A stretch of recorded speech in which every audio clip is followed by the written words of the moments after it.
day, students, and welcome to another lecture on the history of India between 750 CE and 1206 CE. Today, we will be gaining an overview of the different forms of religion and culture at this time.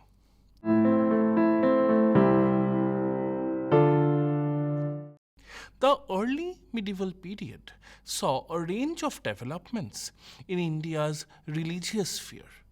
India was extremely culturally diverse at this time, and the spectrum of religion ran from ancient Naga cults to Hindu practices to Buddhist and Jain religions, and even the advent of Islam.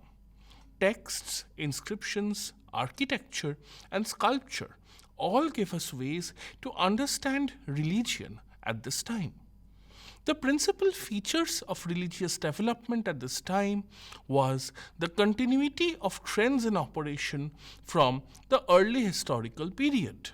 Thus, there was an increasing popularity of Hindu cults surrounding Vishnu, Shiva, and Shakti. Worship focused on temples and pilgrimages. This was also the period where the visible influence of tantric traditions became evident on Hindu, Buddhist, and even Jain methods of worship. In contrast to the wide-ranging popularity of the Hindu cults, Buddhism and Jainism came to be more geographically restricted during this period. Thus, Jainism was mainly popular in Western India and Karnataka, while Buddhism was dominant in Eastern India and Kashmir. The ancient Naga cults like Nilamata Naga continued to exist in this period. This was also the time of interreligious interaction, absorption, and syncretism. In the Bhagavad Puran, the Jain Tirthankar Rishabh was claimed as an avatar of Vishnu. Several other Purans and the famous text Geet Govind by Jayadev claim Buddha to be the ninth incarnation of Vishnu. Buddhism was also present in Hindu temple architecture, as for example in the Brihadishwar temple at Tanjore, where a seated Buddha is depicted on the right of the temple gateway, and Buddha under the Bodhi tree is present in carvings all around the temple. Of course, all interreligious interactions were not harmonious. For example, the Jainas and the Shaivas shared mutual hostility in South India. Such sentiments were often expressed in sculpture, where deities might be trampling their rivals. But generally speaking, most interactions were quite peaceful. This is often demonstrated by the shared use of shrine spaces. The best example of this is at Ellora in Aurangabad of Maharashtra. The 6th century CE saw the simultaneous creation of Buddhist and Hindu shrines at the southern and northern end of the caves. One of the most remarkable shrines at Ellora is the Kailashnath temple, constructed between the 8th and 9th century CE. Another similar site was at Badami in the Bagalkot district of Karnataka, where Shaiva, Jaina, and Vaishnava shrines were built in adjacent caves. Shrines in general gained in importance in the early medieval period, often gaining royal patronage. From the 10th century onwards, we see the rise of royal temples, which were important parts of religious, cultural, and commercial life. The growth of the cults also helped define regional cultures and the framing of identities like Hindu identity. We will now take a brief look at the developments of the various religions.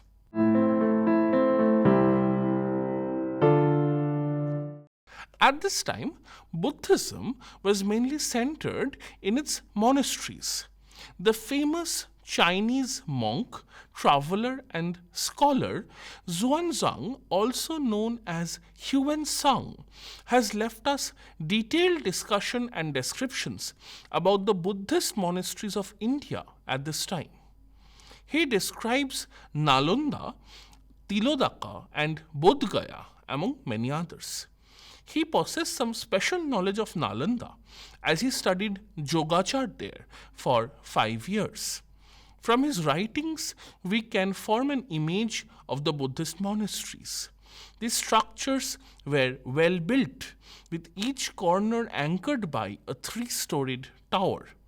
Doors, windows, and walls were liberally painted and decorated.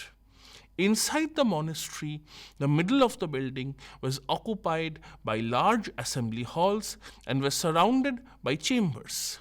All doors faced eastwards. The monks lived in individual cells, which were plain on the outside but quite well decorated on the inside.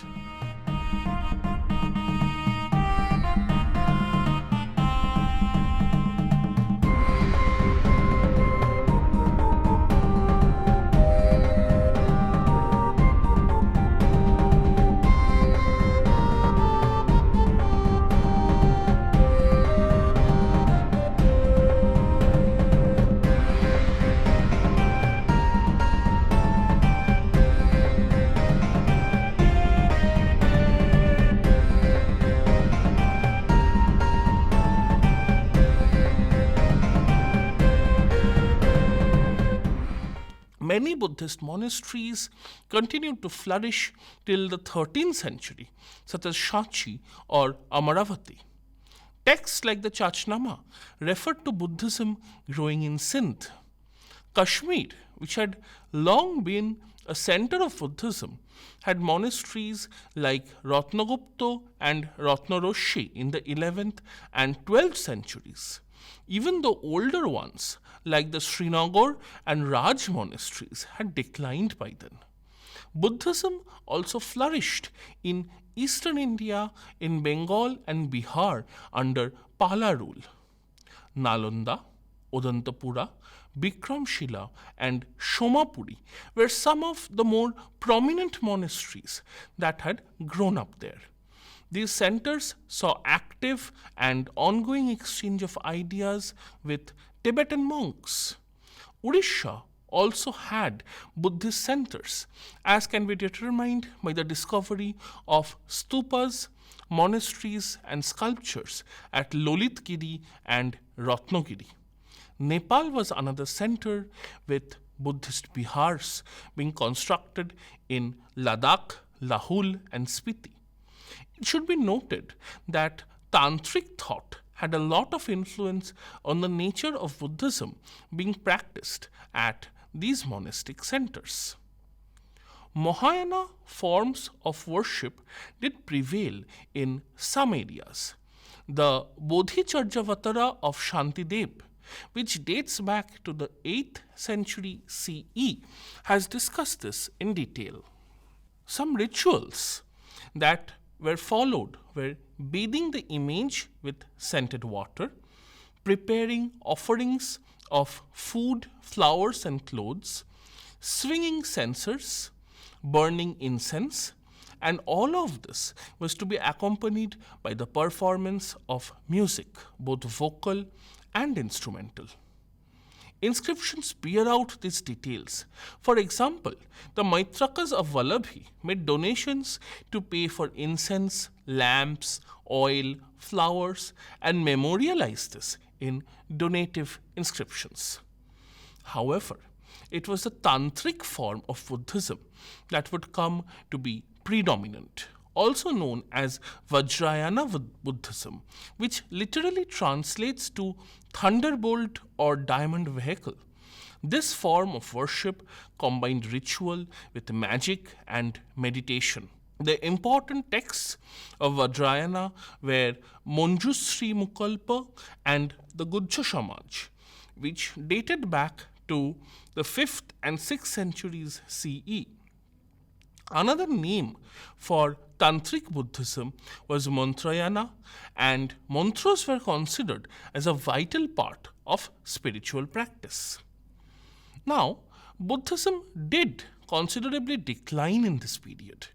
It became limited geographically as well as politically and culturally. Historians have discussed various reasons for this. The revival of a more aggressive Hinduism, led by thinkers like Shankar, the failure of Buddhism to maintain its own distinct identity in this situation, increasing tantric influence causing decline in doctrine, and also the Turkish invasions that led to the destruction of various major monastic centers. However, it should be noted that this is still an ongoing area of study, and many monastic centers in Tibet and the Himalayan region not only survived but continued to function till the present day.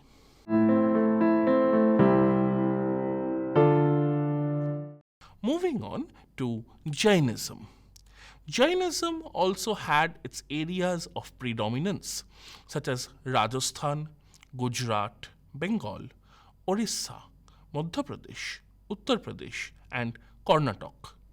At this time, the Digambar sect was more widespread than the Shwetambar sect. There was a range of royal patronage for the religion as well, like the Chapa and the Paramara kings of Gujarat, the Gangas, Rashtrakutas, Chalukyas, and Kadambas of the Deccan, all of whom were eager to patronize Jain scholars and Jain establishments. Jainism at this time enjoyed considerable linguistic diversity in its texts, and we see the use of Sanskrit, Prakrit, Kannada, Tamil, and Apabhrangsha by Jaina scholars like Akalanka, Haribhadra, and Vidyananda. Akalanka and Haribhadra were logicians from the 8th century. Vidyananda was a 9th century philosopher from Pataliputra. Additionally, there were scholars like Jinoshen and Gunabhadra. Their Adi Puran, which outlined various Sanskaras for the Jainas, shows the ascent of Brahmanical influence, as it outlined how Shudras were to be excluded from religious rituals and barred from monkhood. Jaina shrines were scattered all over the country. In the east, they could be found in Shamatata and Pundravardhana of Bengal, in Udayagiri and Khandagiri of Orissa. In North India, they were found in Deoghar and Mathura. Now, to the west in Rajasthan was located the spectacular Dilwara temple. Gujarat had temples in Girnar and Vallabhi, including the famous Chandraprabha temple and one temple dedicated to Mahabir. In central India, Jaina shrines were found at Shonagiri and Khajuraho. In Maharashtra, Jaina temples were found at Nashik, Pratishthan, and even at Ellora.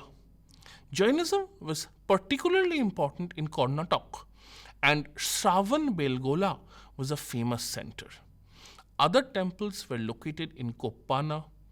Pallav, Chola, and Panda kings patronized Jainism in southern India, and this is attested to by donative inscriptions found in the temples located there.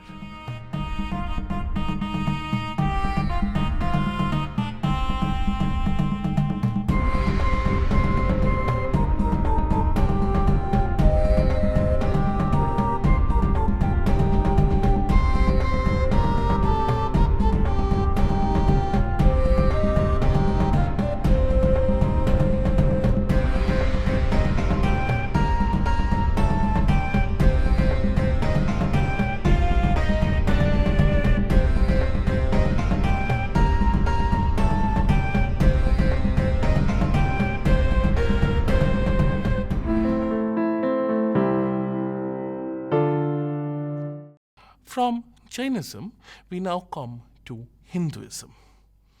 Hinduism did not present a single picture at this time. Rather, it was a collection of philosophies, movements, and cults. Thus, it is better to look at these individually. Shankar and Advaita Vedanta. Shankar was one of the most influential philosophers of the early medieval period. But it is difficult to write a clear historical account of him due to the various legends that have been created around his person through multiple hagiographies composed after the 14th century. According to the Shankar Digvijay of Madhav, he travelled across the country, debated with various scholars, and defeated all of them. Shankar principally propagated his views about the Vedanta texts. Now, the scholar Gaudapada had discussed the Advaita or non-dualistic Vedanta in the 7th to 8th century text Mandukya Kadika, which was a commentary on the Mandukya Upanishad.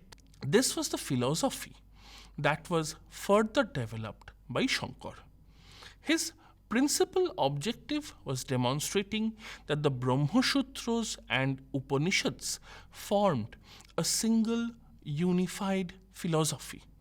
His argument was that while Vedic sacrifices and rituals were appropriate for people desiring worldly gain, the Upanishads were the true path to gain supreme knowledge of the ultimate reality of Brahman and how the Atta or soul is one with it.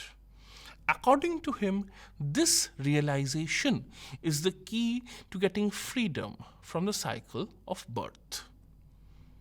It has been argued by historians that Shankar's vigorous propagation of Vedanta was an important factor in the decline of Buddhism. It should also be noted that there are some key similarities between his ideas and that of Mahayana Buddhism, such as seeing everyday reality as illusion. This is why many criticized him as being a Buddhist in disguise.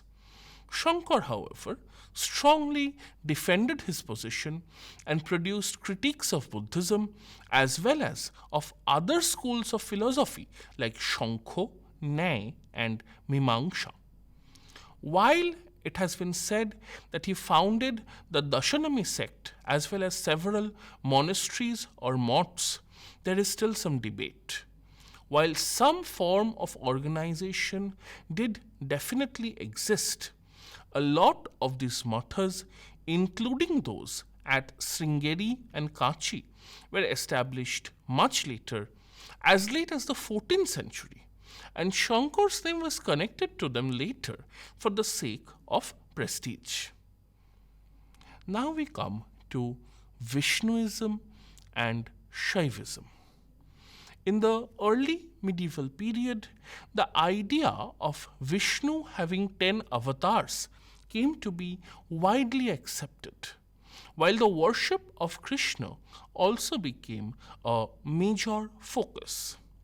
Texts like the Harivansha and the 10th century South Indian text Bhagavad Puran, which contained the Krishna Charit, described the birth of Krishna and important events from his life.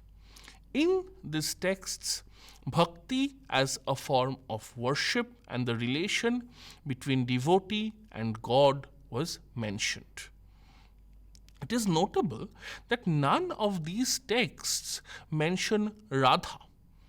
It would be Jayadev's famous Geet Govind of the 12th century that made Radha famous and established a love between Radha and Krishna as a major theme. Apart from Krishna, the other avatars of Vishnu were also depicted in sculpture in various temples. The goddesses Lokhi, Saraswati, and Bhudevi were associated with Vishnu. Shiva worship was also becoming more popular at this time and was accompanied by the development of various schools of philosophy. Thus, the Agama texts were followed by the Shaiva Siddhanta, Kashmir Shaivism, and the Veer Shaiva groups. These texts were considered to be authoritative and they gave a lot of importance to Shaiva Bhakti. While they recognized the Vedic tradition, they felt it should be interpreted through Shaiva Bhakti. The Kashmir Shaiva school was non dualistic and argued that the soul or Atma was identical with Shiva. The universe itself was the manifestation of Shiva, and Shakti was the feminine aspect of the god. These ideas were contained in the Shiva Sutra texts, which had traditionally been revealed to sage Vashagupta by Shiva and dated to the 8th and 9th centuries CE.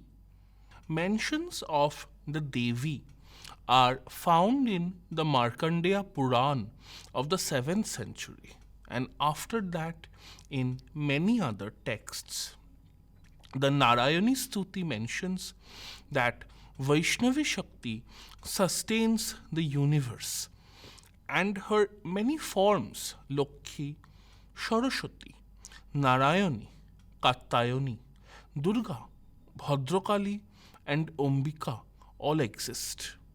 Of these various forms, Durga was extremely popular and has been depicted in sculpture and architecture all over India. The various forms of the Devi called Matrikas are also mentioned and worshipped, as well as 64 Yoginis. Durga in multi-armed form has been depicted in many temples, especially in eastern India as well as in South India, where she is sometimes shown with a stag and sometimes also depicted as Nishumbha Mordini or the vanquisher of the demon Nishumbha. This type of Devi worship was very localized. Thus, in Orissa, there were Viraj and Stambeshwari. In Assam, there was Kamakha. These local traditions were woven together into one large cult of goddess worship by the Puranas. For example, as shown by historian Kunal Chakraborty, in Bengal, the meeting of Brahmanism and local goddesses resulted in cultural synthesis and the predominance of goddess worship. These multiple local traditions are reflected in the many names of the Devi, like the 108 names found in the Matsya Puran or the 1000 names included in the Kurma Puran.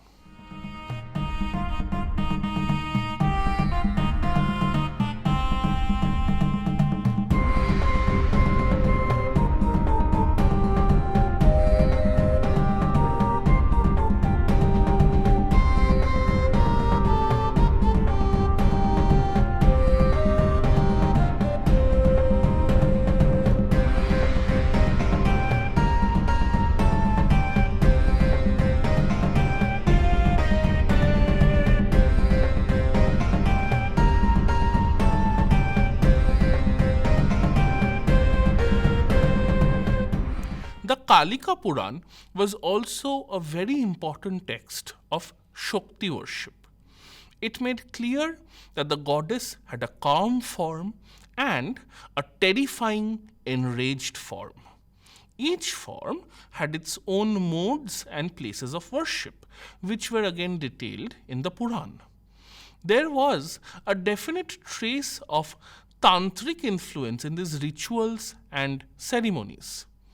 The festival of Durga Puja which in the present day is an immensely popular festival, was also discussed in this Puran.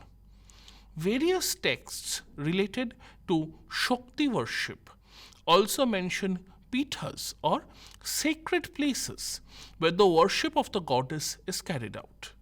The Kalika Puran mentions 7, the Kularnava Tantra mentions 18, and the Kubjika Tantra mentions 42 pithas. These pithas were sites of both worship and pilgrimage. According to historians, the increase in the number of pithas indicates the expansion of influence of this cult. We must also look at the patterns of bhakti worship in South India, specifically the Alvar and Myanmar saints.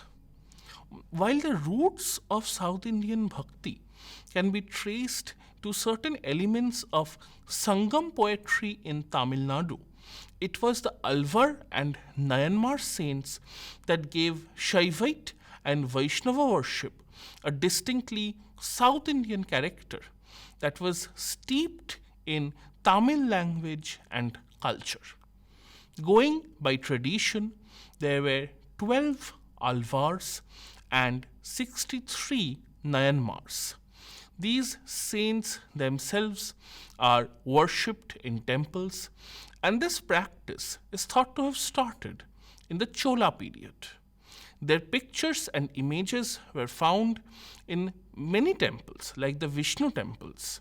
And while it is almost impossible to distill history from myth regarding the lives of the individual saints, the hymns still formed a core part of temple worship. Myanmar was more of a title than a name.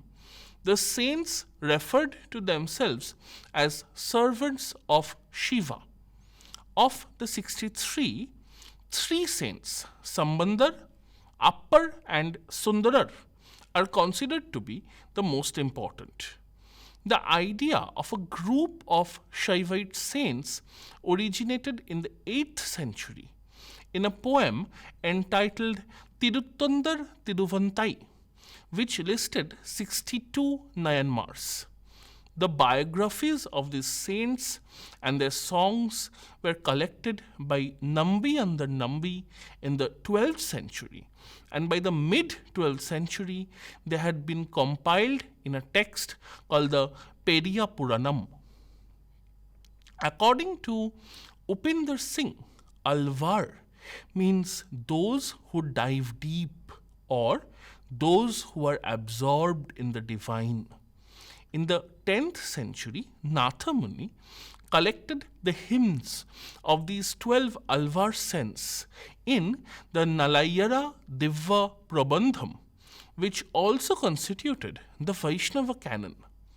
The Alvar saints were also memorialized in a hagiography called the Divya Sucharitam in the 12th century.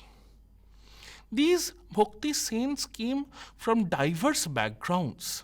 Some were Brahman, while others were kings, chiefs, officials, merchants, and some came from humble professions like cowherds, washermen, weavers, potters, etc. 2 saints are even referred to as untouchables, and they were associated with animal slaughter and leather work. Women, however, were underrepresented in the bhakti tradition. There were only 3 women among the Myanmars and 1 among the Alvars. The mathas of these traditions did not admit women, and only after the 11th century were women devotees allowed greater participation in Shaiva bhakti tradition. In this context, historian Uma Chakraborty has pointed out that women were often marginalized in religious tradition. While male householders could and did participate in devotion, young women who were in families were excluded as their family commitments were seen as barriers to devotion. Even women's claims to asceticism and priesthood were discriminated against, as historian Ramaswamy has argued. And women who renounced their families were not seen as virtuous ascetics, but rather as rebels.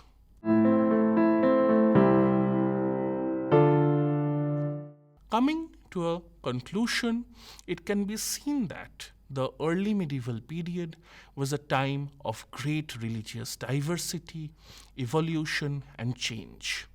While Buddhism was on the decline and even Jainism was getting restricted to certain parts of India, the various devotional cults within Hinduism were developing, diversifying, and growing in popularity. Bhakti was already on the rise and would continue its dominance in religious traditions for many centuries. Meanwhile, spiritual developments like the rise of Advaita Vedanta would have far-reaching impact for Indian philosophy.